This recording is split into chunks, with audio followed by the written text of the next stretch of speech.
Brought to you by Eaton Detroit Spring, proudly made in the USA. Also brought to you by BF Goodrich Tires, who asks, are you driver enough? This week on Autorestomod, we try and recoup some of our Ranchero expenses by getting the 206 ready to sell. National Parts Depot now has the 1967 to 68 Cougar seat riser available. It also has an added bonus that it can be used in the 1965 to 68 Mustang to drop the seat pan 1 inch. Check out National Parts Depot for Mustang and Cougar, Camaro and Firebird, Chevelle and GTO, Ford truck and Bronco, Chevy truck, Mopar, and Thunderbird. At our 4 locations, we stock the largest selection of classic car parts anywhere. Visit us at nationalpartsdepot.com or call us at 888-893-FAST.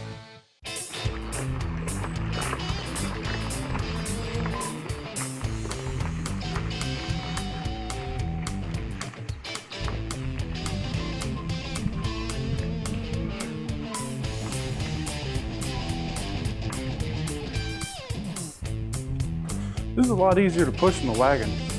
It weighs like 1,000 pounds less. Well, you know what I want to do? I want us to try to recoup some of our losses. I mean, our expenditures.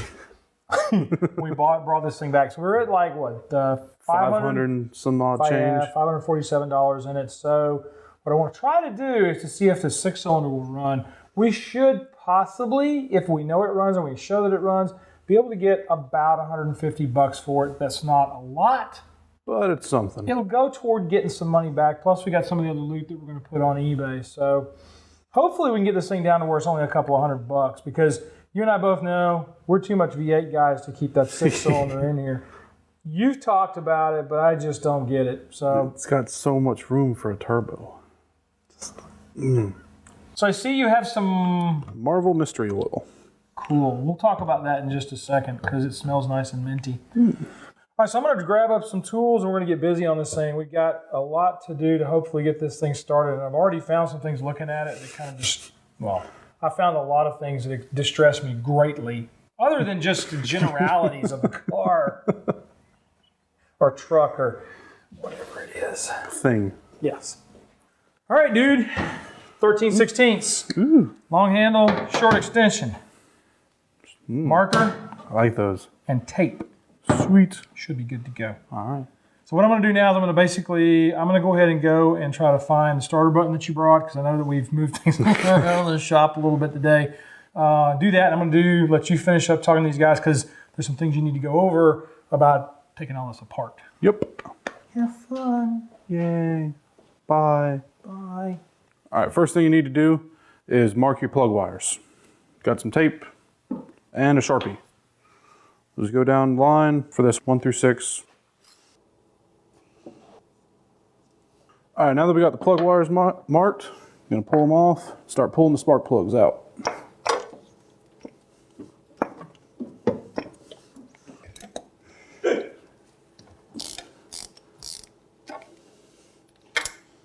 All right, now that we got the plug out, we can see that it is kind of dark, which means that the engine was running rich. There's no signs of serious detonation. If there was, you'd see this ground strap possibly bent or damage to the porcelain. Now, if you have like a white powderish looking stuff on the plug, that means your engine's running lean.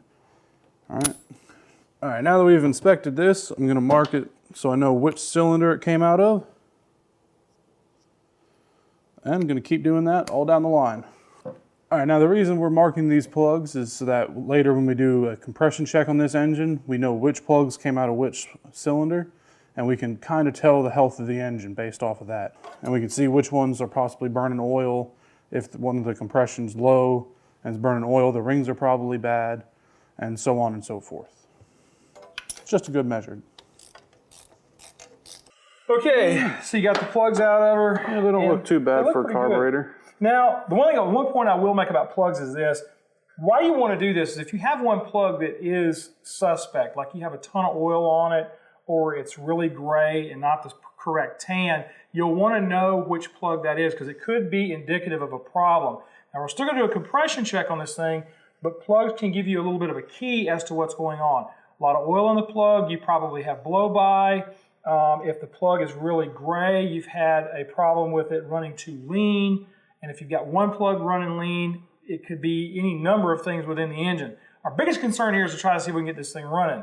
Now, Cam's going to talk to you a little bit about our next thing that we're going to do before we go to lunch, and that is using our lovely Marvel Mystery Oil. Yes. Ooh. So Cam, let them know about that. I'm going to go ahead and get some other stuff going. All right. Now the reason we're putting this down the spark plug holes is because this engine's probably been sitting for about 5 or 6 years, and we want to make sure that those rings are not rusted to the cylinder so we don't break one when we try to crank it over. So, crack her open. It smells minty fresh. We got a little hose here. Stick her down the spark plug hole. We're going to pour maybe a cap full in, around about. We're going to let that sit and break up the rust, and it'll also lubricate the cylinder walls so they won't start dry. And I think we're going to go to lunch. Bye. Okay, now, we've let this thing sit up for a little bit over lunch with the Marvel Mystery Oil in it. So now what I'm going to do is I'm going to go check my oil to make sure I got oil on the dipstick. If there's no oil in this engine, again, we're basically done. So I'm going to pull the dipstick out. Looks surprisingly nice. Yeah. The oil is nice and clean in this thing. It's not dirty or nasty. It doesn't, a lot of times if the oil is really dark, you've got a problem possibly, a lot of blow-by on the cylinders. That really looks pretty nice.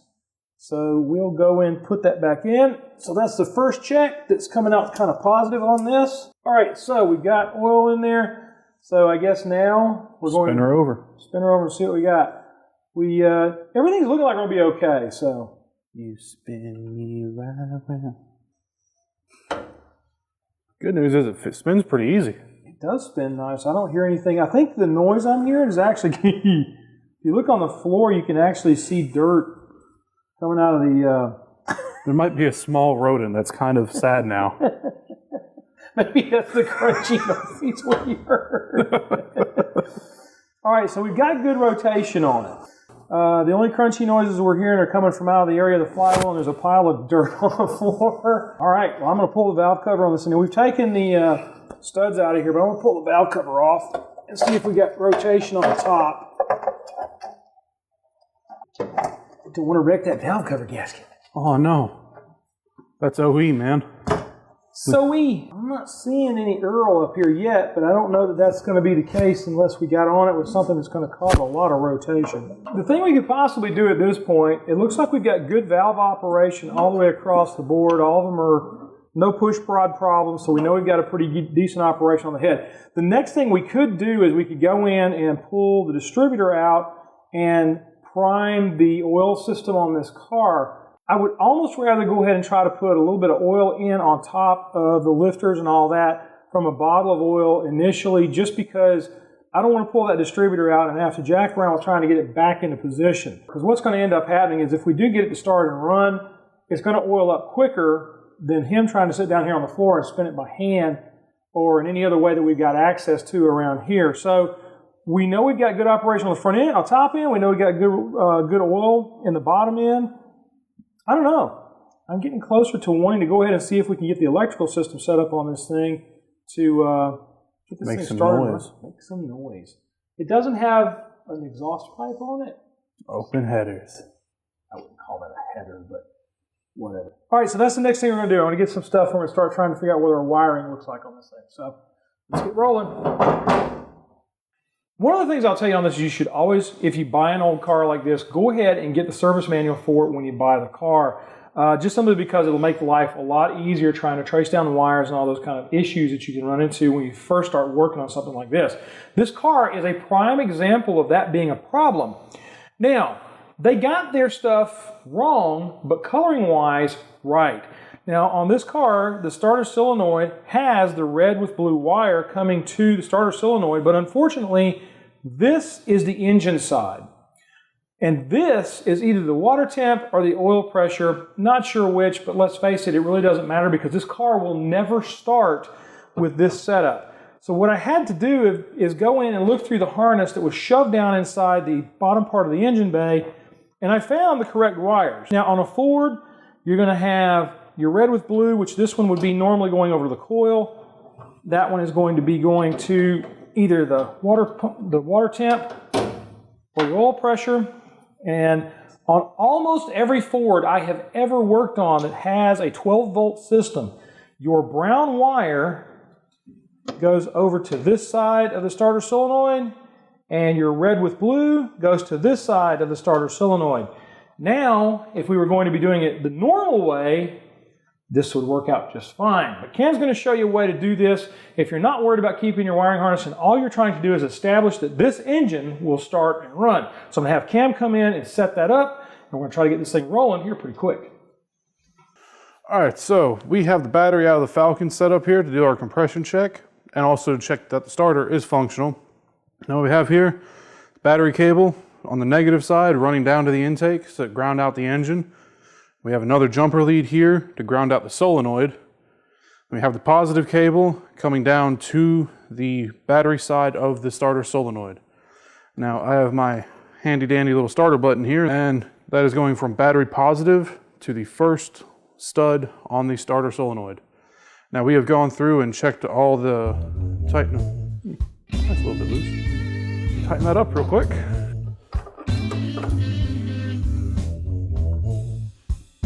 All right, so now we have gone through and checked all the tightness on all of these, and everything's good. So stand back, and you probably want to have a fire extinguisher around just in case that starter sets on fire, because old stuff. Fire in the hole. Yay! I don't hear a rod knocking, so looks pretty good to me. Okay, we've already gone in and tested 5 and 6. We're moving from the back of the block to the front of the block. Not really any reason for going in that order, just that we wanted to. Number 6 is about 120, 125. Number 5 is right at 130. So we haven't tested 4, but we're going to go through and hit it right now.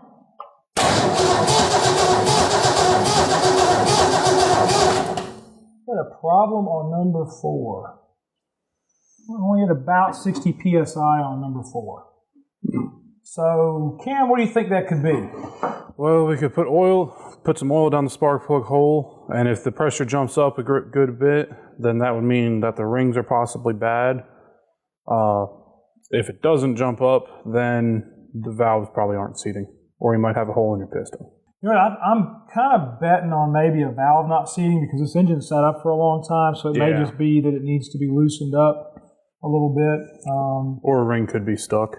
You could have a stuck ring as well. So what do we want to do then is we want to go in and pull this back out, put a little bit of Marvel Mystery Oil down there, and then try starting it again, right? Yep. Okay, Cam, let's rock it and see what we get. We picked up a little bit of PSI. Up to about 85. Could be a ring problem. Yeah, it could be. The ring might be stuck. It is sealing better. But good news, we have oil to the top. We are getting oil to the top now. That's good. Okay. All right, we're going to continue moving through these. We're at about, let's do it again.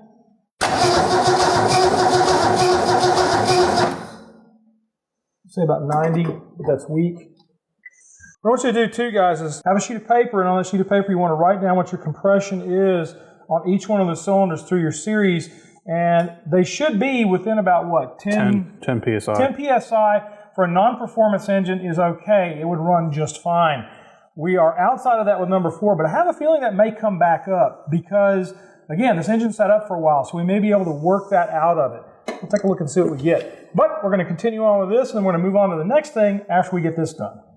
A couple rev limiter hits will work.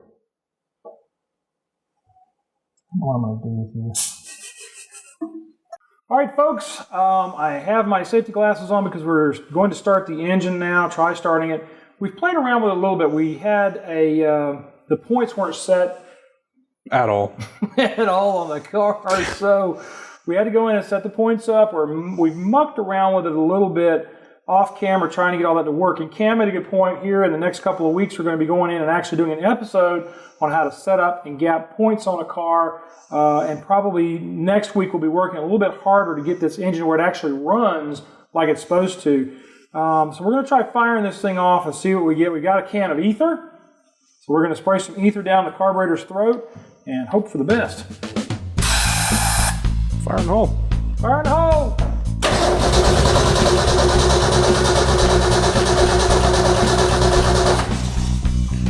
Let's see. Do we have the coil in those?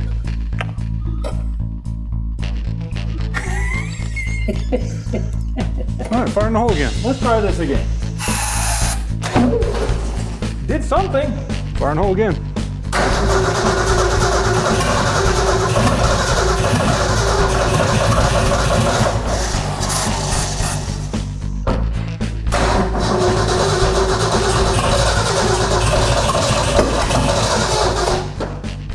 I think we got a timing issue on it. But we have given proof of life. And you want to let the starter cool down if you're cranking it for about over 30 seconds each time. So should probably do that. Yep, we're going to do that. But I mean, basically that's it so far. Hopefully not set the shop on fire. Yeah, we did have a fire extinguisher there somewhere. Safety first. I don't even know if that thing's working. You can throw it at it. What is that on there? Tastes about the 60s. Oh boy. All right, well let's go ahead and button this bad boy up. Okay, right. So, timing issue. Don't know so much that it was a timing issue. I'm sure the timing was off on this thing, but what was really off was the fact that they had gone in and, quite frankly, miswired the distributor. The distributor on the car was set up in a weird, odd, unknown firing order, and that's why it was backfiring initially when we started up in the last scene. What we actually did was go in and wire it correctly as it's labeled on the cap. And you know what? She fired right off.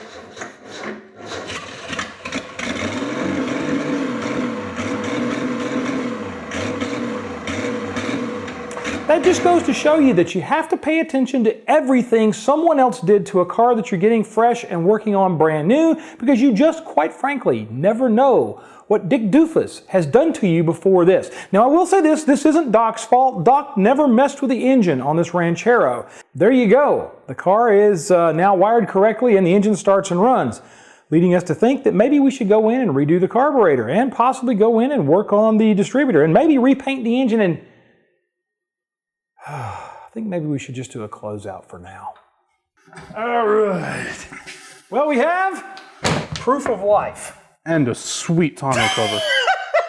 Yeah, it's work in progress. Well, no, what I wanted to do is I wanted to be able to pull the 64 out because it's drivable. Mm-hmm. This is going to sit where our 64 normally sits on the skates so that we can do the work on it. And move it around. And move it around, but I also want to have storage for all the parts. And so I made a plywood tonneau cover because I can. And I had the plywood. Well, OSB, but yeah, so we do have proof of life. Yep. And I think next week what we will do is go ahead and actually show how to set up a set of points both on a dual point distributor and on a single point distributor. Yeah. Not a lot of that being done now, but I know guys your age are absolutely befuddled by anything with a set of points on it. Cam actually went to school for this. They don't show what points are. They don't show you what points are because nobody does them anymore except for on classic cars. So you kind of have to learn from a guy in my age group.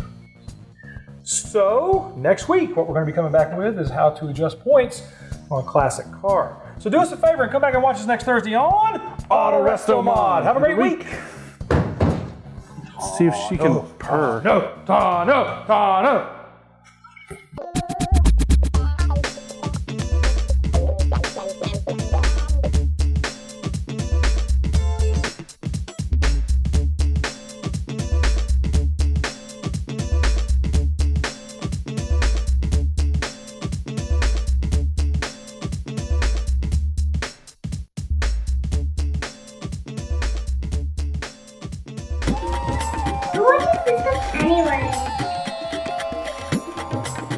So whoever it is, had to be somebody in its past.